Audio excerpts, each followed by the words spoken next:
Diketahui pada hari Kamis 1 Juli di tahun 2021 merupakan kabar baik bagi Mark Natama, Anggi Marito, Femila Sinukaban dan juga Jamie Machita. Karena diketahui Mark Natama, Anggi Marito, Femila Sinukaban dan juga Jamie Machita secara resmi masuk ke dalam label musik yang bernama Universal Music Indonesia, di mana label musik yang bernama Universal Music Indonesia juga menaungi beberapa artis yang lain seperti Tiara Andini, Lyodra Ginting dan juga Rimar Kalista dan juga beberapa artis yang lain. Sehingga kemungkinan besar single terbaru dari Mark Natama yang mungkin akan segera dirilis pada bulan Juli di tahun 2021 secara resmi akan keluar dengan label musik yang bernama Universal Music Indonesia, dan teman-teman bisa menunggu keseruan dari musik ataupun single terbaru dari Mark Natama bersama Lalail Manino. Lalu mereka berempat juga membagikan rasa ucapan syukur kepada para penggemarnya melalui IG story-nya. Dan di lain pihak pada hari yang sama diketahui Jamie Machita sedang membagikan pengalaman yang ia alami ketika Jemima terkena COVID-19. Dan teman-teman wajib melihat pengalaman dari Jamie Machita ketika ia terkena COVID-19 karena ia melakukan sebuah tips yang sangat berguna sehingga ia hanya terkena COVID-19 hanya sebentar. Dan ini merupakan pengalaman yang bagus yang wajib kita dengarkan sehingga kita bisa mengetahui apa itu COVID-19 dan apa yang harus kita lakukan tentang COVID-19. Dan berikut adalah cuplikan ketika Jamie Machita sedang membagikan ketika ia terkena COVID-19. Berikut cuplikannya. Do the thick of it. Og. Mulai dari cerita sedikit tentang pengalaman aku kena COVID. Jadi ketika aku kena COVID tuh kayak tulang belulangku tuh kayak runtuh, sakit banget satu badanku, kepalaku rasanya kayak mau pecah, siniku tuh rasanya kayak aduh nggak ngerti lagi. Pokoknya tuh badanku tuh kayak membingungkan gitu. Kenapa aku bilang bingung? Karena aku tuh anaknya tiap bulan tuh pasti sakit, ada aja sakitnya. Tapi yang pasti tuh demam, batuk, sama pilek. Tapi aku tahu this one hits different gitu, nggak tahu kenapa. Dan aku tuh berasanya kayak capek banget, indescribable lah pokoknya.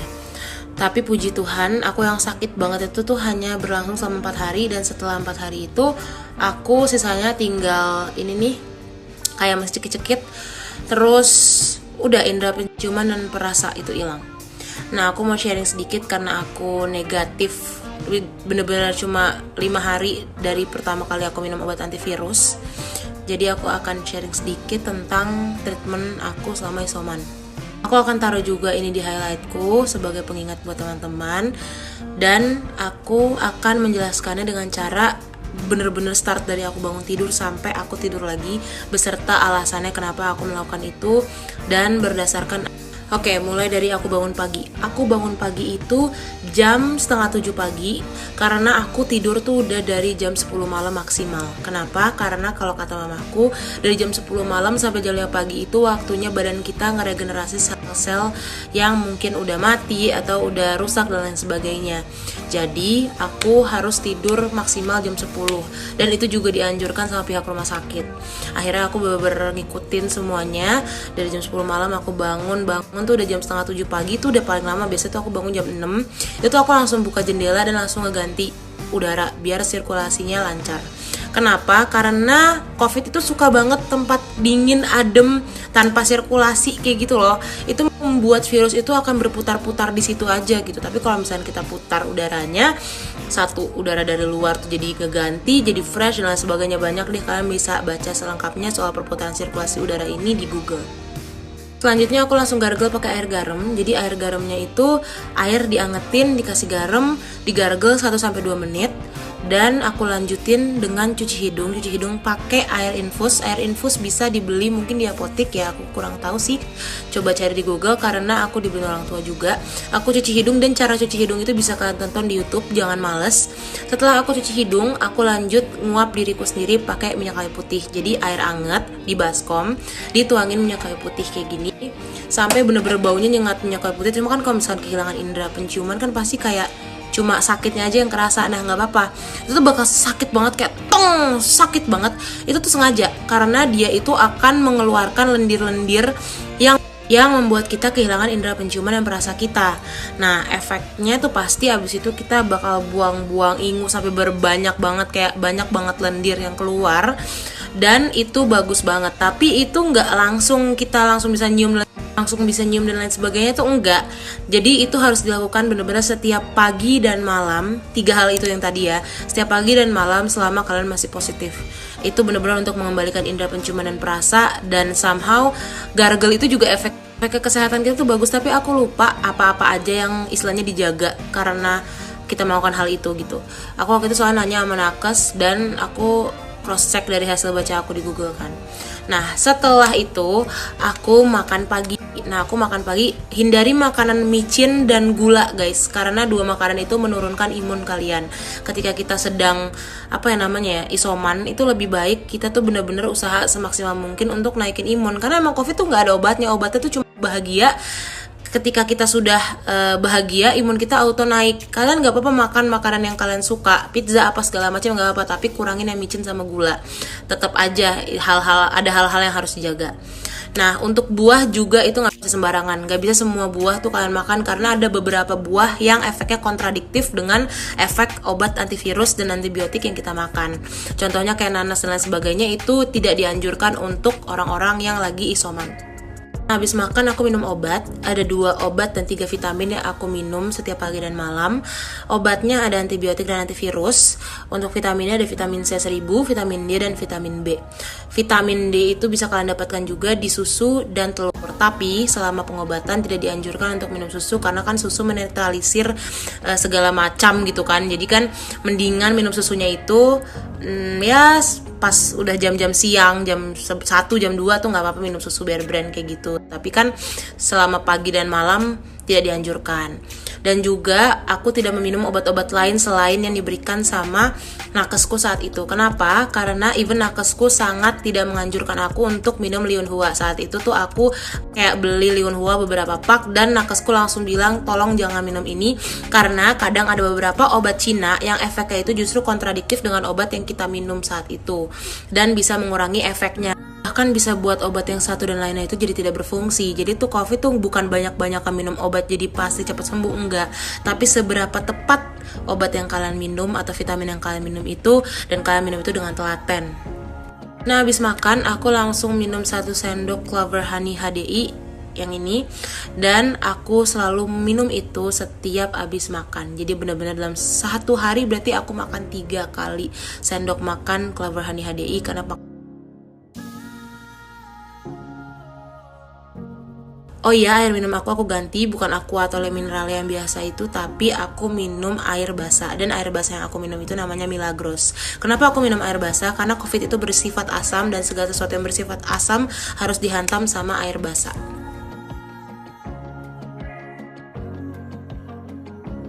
Dan yang paling penting adalah kalian jangan melupakan kebersihan kamar atau ruangan isoman kalian. Kalian wajib banget untuk buangin sampah-sampah yang kayak bekas ingus, lendir, dan sebagainya itu benar-benar setiap hari dikeluarin dari kamar, biar kamarnya enggak istilahnya jadi tempat kumpul virus kayak gitu. Juga kalian wajib disinfektan setiap sudut kamar kalian, benar-benar literally bahkan setiap bantal kasur kalian sebelum kalian mandi. Jadi setelah kalian mandi itu kamarnya udah istilahnya kayak refresh lagi, mungkin walaupun kalian baring-baring lagi di situ atau mungkin kalian masih positif akhirnya bermandi virus lagi, tapi at least yang kemarin-kemarin tuh udah hilang gitu, udah ke disinfektan kayak gitu. Jadi jangan lupain kebersihan, itu penting banget. Lanjut. Pertama kali aku terpapar COVID-19, city value aku itu hanya 17. City value itu bisa dikatakan sebagai suatu tolak ukur whether virusnya banyak atau enggak di dalam diri kita. Semakin tinggi city value-nya, misalkan city value pertama kali kalian terpapar tuh hanya 25 atau 28, berarti ya nggak sebanyak orang-orang yang city value-nya tuh sampai 17, sampai mungkin 15 kayak gitu. Nah, kalau udah angka belasan kayak gitu, itu tuh artinya udah parah gitu, istilahnya udah terpapar banget deh sama COVID-19. Dan penyembuhannya tuh harusnya lama, nggak mungkin, biasanya jarang lah yang 5 hari negatif tuh jarang. Nah, ini nyambung nih sama kenapa kalian tuh harus divaksin. Biasanya orang-orang yang sudah divaksin terus mereka swab terus mereka positif, biasanya city value mereka itu sudah menginjakan kaki di angka 30-an. Artinya apa? Artinya mereka itu sebenarnya udah punya antibodi untuk melawan virus itu. Dalam artian mereka tuh sebenarnya udah dikenalin baik-baik lah istilahnya sama virus-virus itu. Cuman mungkin emang lagi apes aja. Mereka mungkin terpapar sama orang-orang yang kena strain COVID-nya tuh kuat, as in kayak mungkin virusnya sudah bermutasi atau emang virus yang benar-benar ngendap di mereka kuat dan lain sebagainya, sampai akhirnya antibodi mereka benar-benar sedikit kaget.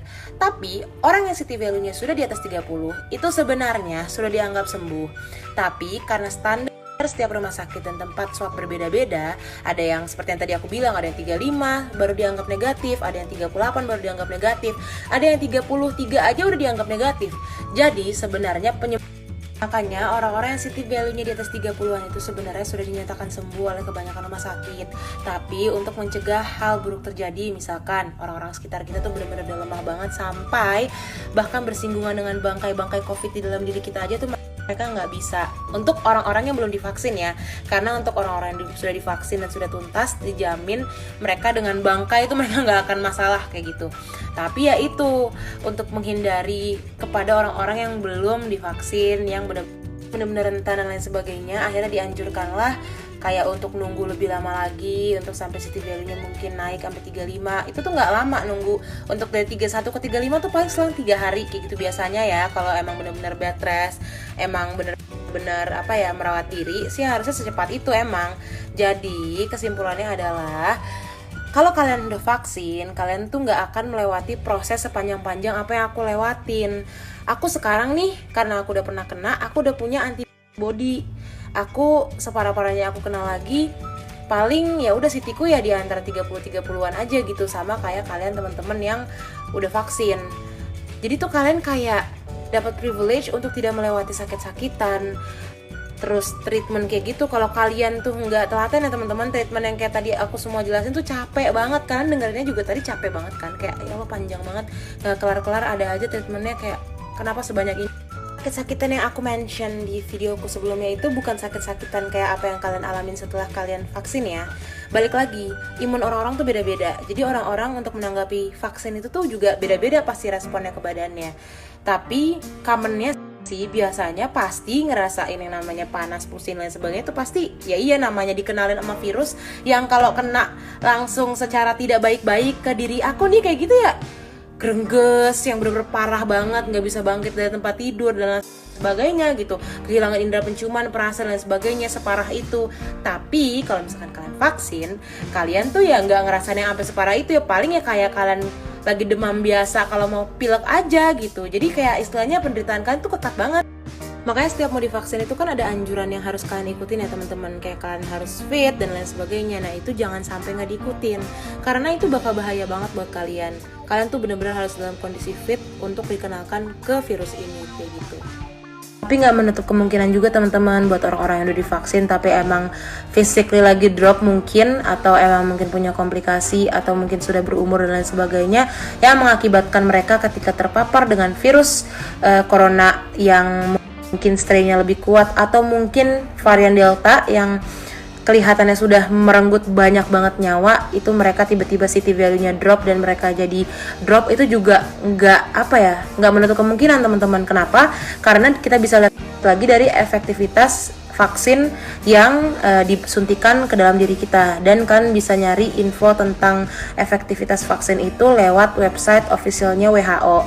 Kalian aku anjurin untuk baca segala sesuatu yang berkaitan dengan COVID dan lain sebagainya, langsung baca di WHO official website, karena kadang banyak banget artikel-artikel yang bikin simpang siur yang gak official.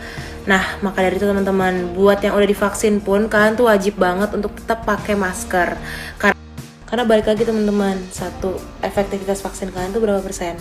Yang kedua, lagi banyak banget strain-strain yang kuat banget dan menyeramkan yang bermunculan. Ya salah satunya varian Delta itu. Dan yang ketiga, bisa aja kalian OTG terus kalian gak pakai masker, ya udah kelar.